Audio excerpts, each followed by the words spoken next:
So உங்கள் சர்க்கரை எல்லாமே உங்களுக்கு பாரமாக இருக்கா? ஆ, எவ்வளோ கஷ்டப்படுத்துது உங்களை. டெய்லி ஊசி போட வைக்குது, மாத்திரை சாப்பிட வைக்குது. வாங்க,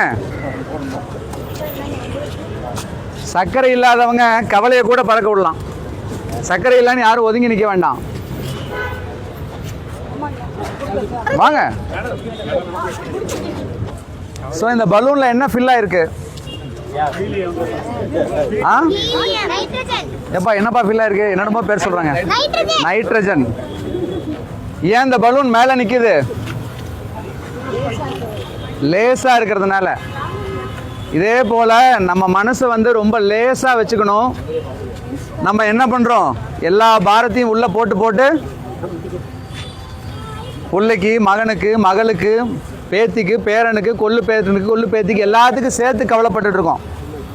ஆனால் அதெல்லாம் விட்டுட்டு என்ன பண்ணலாம்? ஹாப்பியாக இருக்கலாம். வாழ்வது ஒரு முறை இல்லைங்களா? அந்த வாழ்க்கையை வந்து சந்தோஷமாக ஆனந்தமாக வாழ்ந்தோம்னா என்னதுங்க 100 வருஷம் வாழ முடியும். ஜப்பானில் ஒரு ஊரில் 100 வயசுக்கு மேலே இருக்கவங்க நிறைய பேர் இருக்காங்களாம். சரிங்களா? அந்த அந்த ஊரில் வந்து எப்படி இப்படி 100 வருஷத்துக்கு மேலே இருக்காங்க அப்படின்னு சொல்லி ஆராய்ச்சி பண்ணியிருக்காங்க. அந்த ஆராய்ச்சியில் வந்து அவங்க ஏதோ கம்மியாக சாப்பிட்றதுனால மட்டுமோ இல்லை வந்து அதிகமாக வந்து வேலை செய்கிறதுனால மட்டுமோ இல்லை. சரிங்களா? மனித நேயம் அங்கே ரொம்ப ஜாஸ்தியாக இருக்கான். ஒருத்தருக்கு ஒருத்தர் ரொம்ப உதவியாக இருப்பாங்களாம். எதை பற்றியும் கவலைப்பட மாட்டாங்களாம்.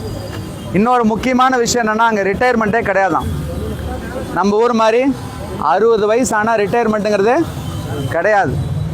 ஸோ இயக்கம் தான் வாழ்க்கை.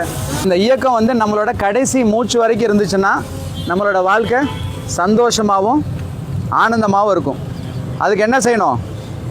இந்த மாதிரி எல்லா கவலையும் மேலே விட்டுறணும்.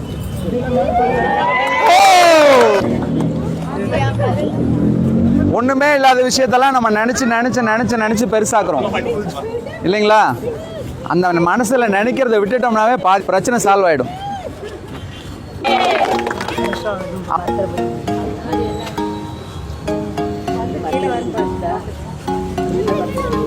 எங்கேயோ போயிடுச்சு.